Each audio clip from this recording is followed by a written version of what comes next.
Hi everyone, this is Jona here from the podcast Empower and Thrive, a holistic approach in business. Today is the 11th episode and we have a special guest. We have nonetheless an ex-scientist, an award-winning author of the book Single and Too Tired to Mingle. And I've read that and it's fantastic. It's such a fun book and it's playful. It's good. It's really good.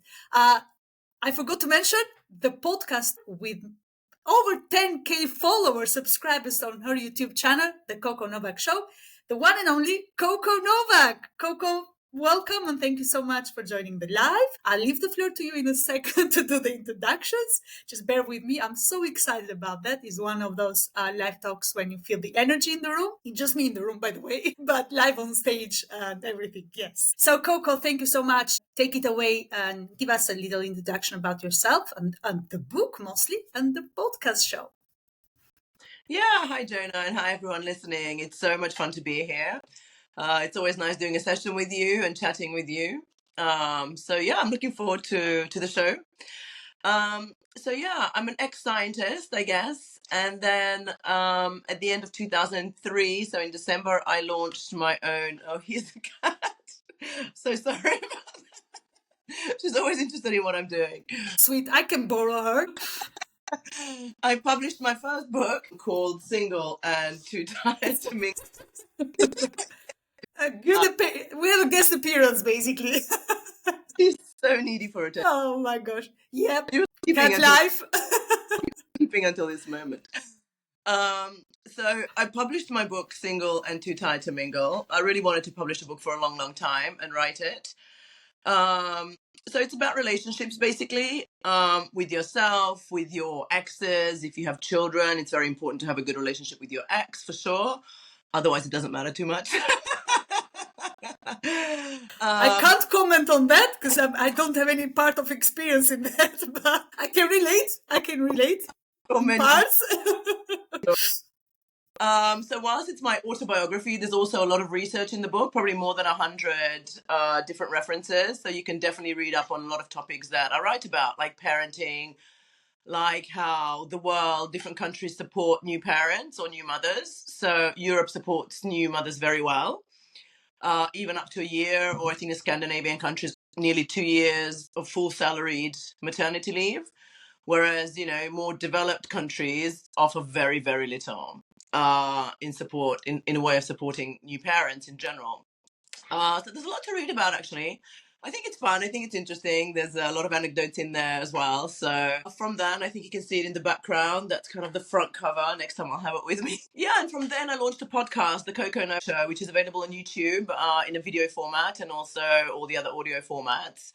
I basically interview people on the topic of relationships, but different kinds of relationships. I often interview psychologists or clinical psychologists, psychiatrists, which I love to do. I think it's really interesting to find out kind of the root causes, and just, I think people function in a basic way, like the same. I don't think we're very much different from each other. So it's very interesting to see someone from a clinical perspective, and you think, oh, actually, I'm not unique. I'm not that different. Everyone goes through similar things. It just depends how you process it. The podcast has over 18,000 subscribers, actually. Some of the videos have over 20,000 views easily. So it's very, very interesting. So I was on season 2. I'm going to start recording new interviews in February as well. So I'm going to restart and reboot it again. I had a tiny little break. Life happens, as we'll discuss it later. But I love interviewing people on the topics that I think, and clearly it's grown so quickly. So I started it in March last year, and by the time October hit, it had nearly 19,000 subscribers. So clearly an interesting topic. And I think oftentimes we're kind of scared to ask about things as well that don't go so well in our lives. Obviously, we see on social media everyone thriving and living their best lives and having adventures, and we're like, oh, I'm in a bit of a rut. Whereas they probably are too, but they're just like that nanosecond that they had fun, they decided to post, So, yeah, I think relationships with ourselves primarily, which is the most important relationships, are definitely an interesting topic for everyone. Thank you, Coco. That actually anticipated my question, which is great because we are on the same page, apparently. We've had conversations in the past. We have quite good conversations. Sometimes they're heated, sometimes not. But yes, touching on the topic of how life looks across social media platforms, in the digital world or in a virtual world, really, at this point. So I know we always see success. We measure that by the way people talk about success, by people being in different places, exotic places, or if they're not exotic places, there are some mountain chalet places, which are amazing, by the way. But we think, oh, well, I'm not there. So who am I? How can we make this balance without stepping into a comparison and without stepping into the non-authentic? So this is not me. This is not me. So I'm not going to be that person. But nevertheless, I want to be that person. So how can we divide this element, this moment? Yeah, very good question. I love the word comparison. And I think that's something that, in general, we should just get out of our system. You're living your own life. What you see, I read this somewhere one time, very long time ago, and I thought it was so interesting. What you see in people's lives, and especially in social media, is the final version on stage. If we're thinking about life being a theatre, as I think was it Shakespeare or whoever said life is a theatre. So you see their final polished micro version of their life. And, you know, I don't know, why would you be comparison to a tiny, tiny degree is fine, but I think you should not be comparing your life to anyone else's. Everyone's life is an intricate kind of weave of so many things. Like, you can't compare someone that has children versus not having children. And even not having children, maybe there's trauma there as to why they don't have children. So, maybe you're having a hard day with your kids, but then someone who doesn't have kids is dying to have that trauma or that, unfortunate day with kids. Likewise, they have more time to develop things and to move forward quicker than you have because you have certain responsibilities that someone without children doesn't have. So it's very hard to compare. Also, someone in their 20s, I don't know, I know a lot of men and women compare themselves physically. The 20-year-old cannot compare themselves to a 30, 40, 50, whatever year old. And what do we see on social media is like that best millisecond of your life, probably retouched and, re-recorded 15,000 times. At the same time, I think it's difficult to filter that within yourself. So when you're looking at an image, perhaps you're having a difficult time right now, and then you're looking at someone who's successful in business, successful in a relationship, successful in a travel that you wanted to go to. So it's very hard to filter within yourself, like, okay, I want to be there and it looks amazing, but right now is not, I can't do that. So I think it takes a lot of internal strength to realize that you are where you are and you have to make the best of that. That being said, not every day is the best. So what do you do when you're not feeling your best? And I find that sometimes taking notes of your day really, really, really helps and sets your mind to the fact that you're actually having quite a good day, despite the fact that things might not be going ideally. And there's a quote that I read somewhere saying, are you having a bad day, or are you milking that 5 seconds of misfortune the whole day?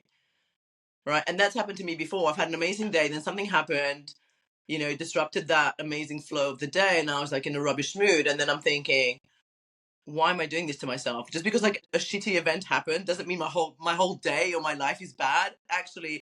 So it's really important to be realistic with yourself. And I think on average, most people have a really good life. Of course, life is not just an upward trajectory. No one on this planet has just an upward trajectory. So, I think as long as life is going like that, kind of up with its ups and downs, it's fine. And when you do find yourself in a spiral downwards, I think the most important thing is just not to give up.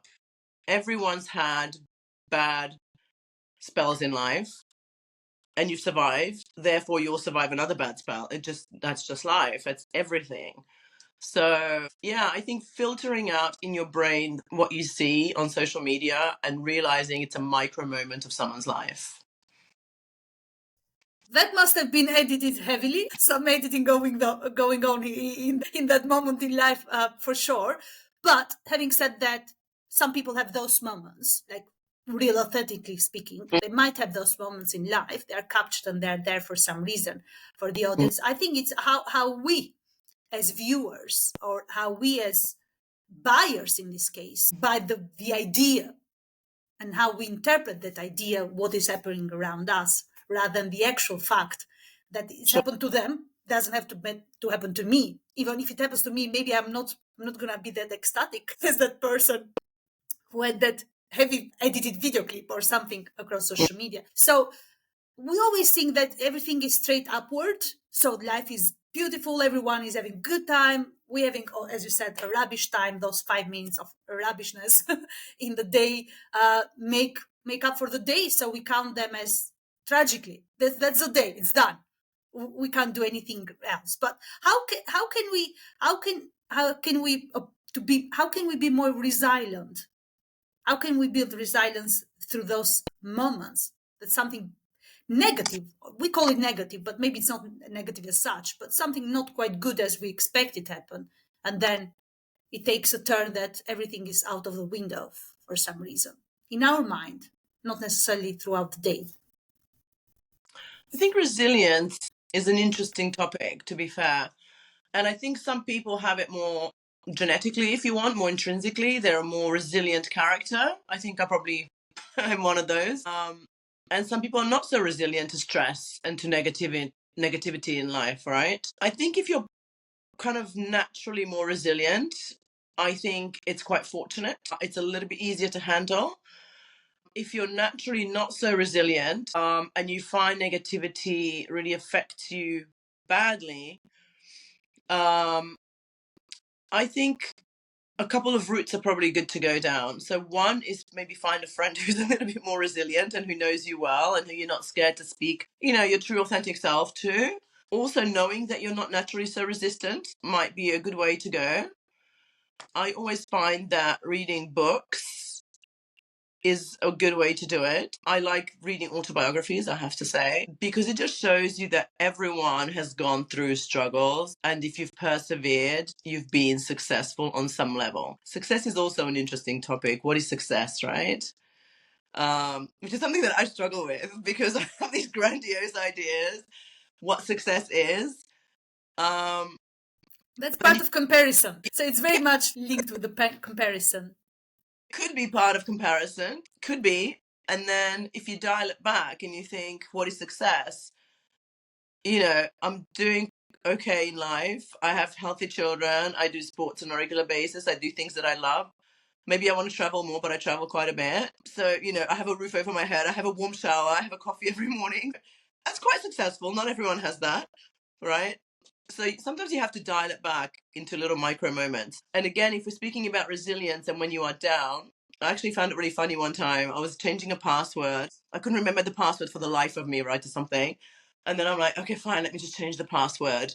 And he goes, you cannot use your old password. I'm like, I'm such an idiot. And then I happened to be on Twitter, now X. And there happened to be a feed going, oh, I did this exactly the same. And then so many people said they did the same. And I'm like, okay, I'm not the only idiot in this world who changes their password back to the old password that they can't remember. So if we are talking about social media, I think it's nice to sometimes see that the collective is doing the same kind of, either good or bad things like you. So that's kind of one positive. But I think it's important to remember when we are down that that's a natural life circumstance as well.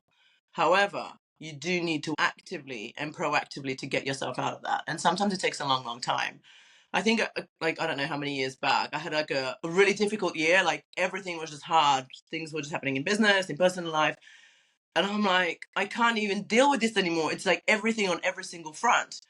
And then somehow, but of course, I'm always proactive and working in a lot of things. I have a lot of projects on the go just because I like to work. And then kind of the year turned and everything started going upwards. It's kind of like, imagine a negative spiral and it kind of bounces down and it goes back up.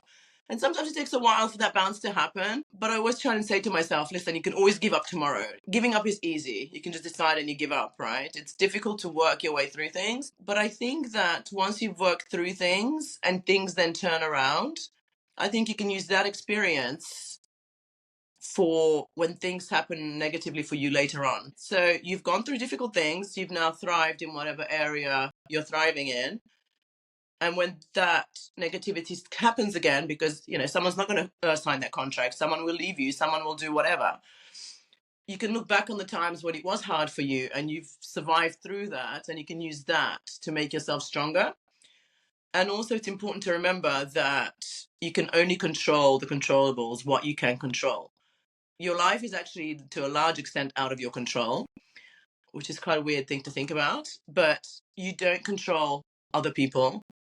You cannot control circumstances outside of yourself. You can do the best you can do. But if someone decides to quit, not sign the contract, regate on that contract, whatever, it's out of your control. So you have to realize that things are not always going to be in your control. Your life is not always in your control. So control the controllables, I think, is an important thing that can give you a lot of confidence, I think, when you're realistic about things that you can and cannot control. It's sometimes difficult because we think it's your life, you have everything under control. You don't. You have very little, actually. Which is a weird thing to think about. Yeah, it's fascinating, actually. Yes, I agree with that. It's very true. So we want to be some we say control freak. So some people are those, and some people aren't those. But even that, we don't know who is what. So you don't know who you are. I mean, you know who you are, but you cannot say, okay, I'm a control freak 100%. Maybe you're not. It's how you see yourself. And people perceive you in a different way. But you touched also on the topic of setbacks, right? So because we can't control everything, obviously. So how can we deal with setback? We can't control. We are aware we can't control the other things around us, so we are not in charge of that. But how can we deal with it? Like emotionally speaking. Because it's always a part of the emotions, even in business. It's not just life in general. Yeah. So we have the excitement about work. We do. Our business. So yeah. So it's the patient there. And so yeah.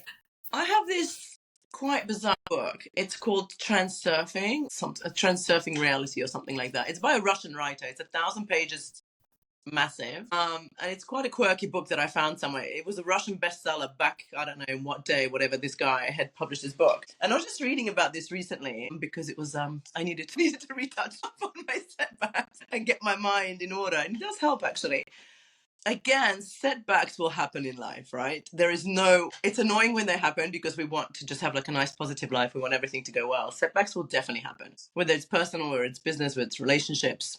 It is what it is. So what we need to do, I think, and this is another topic which is quite difficult sometimes for people to take on, is a thing called detachment.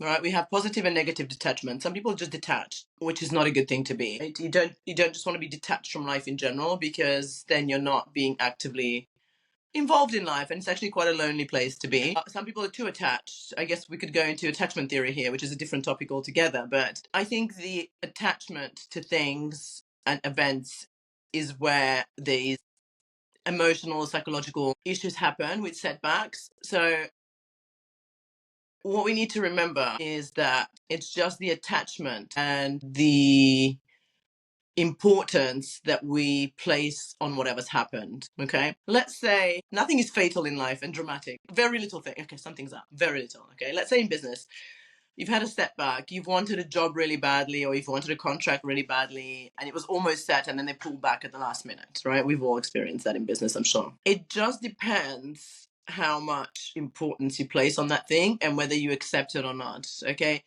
probably about 10, 11 years ago, I interviewed for this really amazing job in London. I was like it was perfect to what I was doing at that time as well. So I was a perfect fit. The salary was great. It was a really interesting job.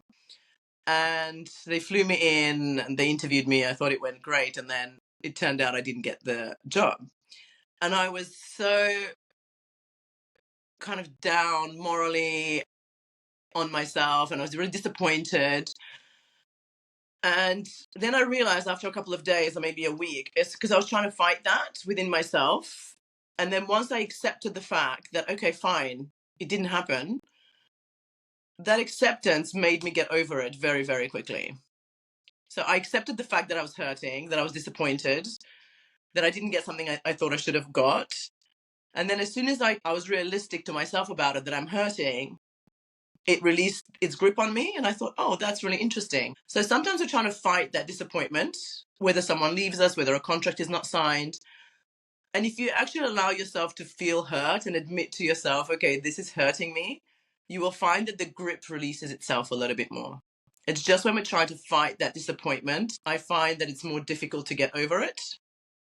So attachment and the importance are interesting. So how much importance and why is it so important? Just because something hasn't happened, maybe that, there's a window there that's open that you haven't seen. So instead of trying to bang yourself against the closed door, have a look around you. There's something that will open. So just admit it to yourself, let yourself feel it, and then just change. You have to change direction. There is no point banging against something that's not going to open for you. And it might open for you at a different stage, but you have to release that grip of importance and attachment to whatever has been hurting you and wherever you feel the setback and the disappointment. Because I think it's the disappointment and the expectations. As soon as we have an expectation, we're building something in our brain. And then when reality doesn't meet that expectation is when we call it a setback. But then if you're realistic, you've set an expectation of something that wasn't necessarily even there. And just because I have an expectation doesn't mean you have that same expectation. So you do have to take a step back. You have to take that emotional pain and hit. It doesn't have to be a lot. And then you don't even need to process it. I think that once you just accepted that it hurts you, it does seem to release the grip a little bit. And new windows and doors will always open. Nothing is set in stone. Not very many things are set in stone in life, I like this mindset. It's really good. It's like a practice mindset. Little session, little conversation with yourself about the expectations, what you want, what happened.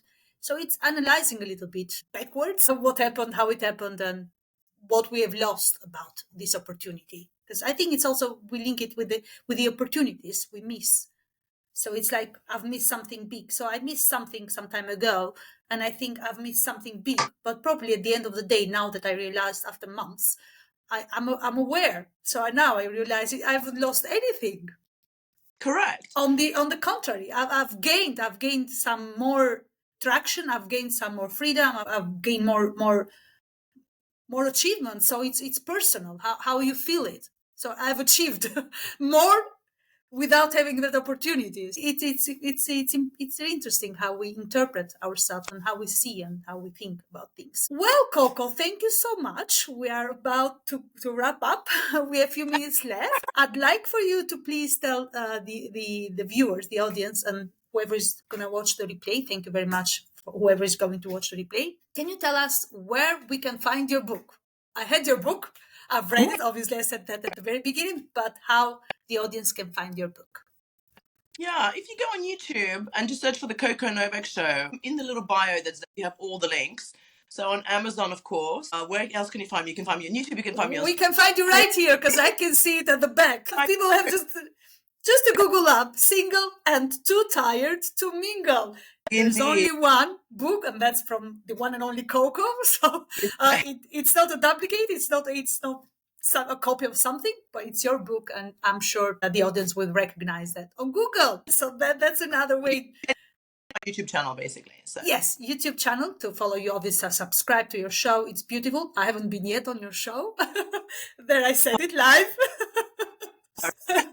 But something to think of from February, the time that you are going to start fresh with your podcast series again. Thank you very much, Coco. I'll see you soon at the Wandsworth Networking event happening next week on Wednesday, the 29th at 7 p.m. You are again one of the guest speakers. It's fantastic, and I look forward to have you there. Anything else, Coco, you want to add here for the viewers? Yeah, I think get the book, Single and Too Tired to Mingle. Hit me up with any questions you have. And remember, you create the opportunities for yourself. So wonderful. Opportunities you've missed, you can create new ones. It's okay. It's okay. It's everything is okay. It's how we gravitate. If we gravitate towards dramatic, well, I tend to do that sometimes, obviously. But I'm the other. Well, you mentioned that I need to find the person who is more on it. Like, yes. So I'm going to come over. Yeah. I'm going to ping you a message or something. We can discuss this separately from the live. Thank you so much, Coco. Thank you, everybody, for watching the live. And I hope you can connect with Coco and obviously come to the networking event next week, the 29th. Let's do it. Thanks so much, Coco. Bye, everyone. Thank you. Bye-bye. Bye-bye.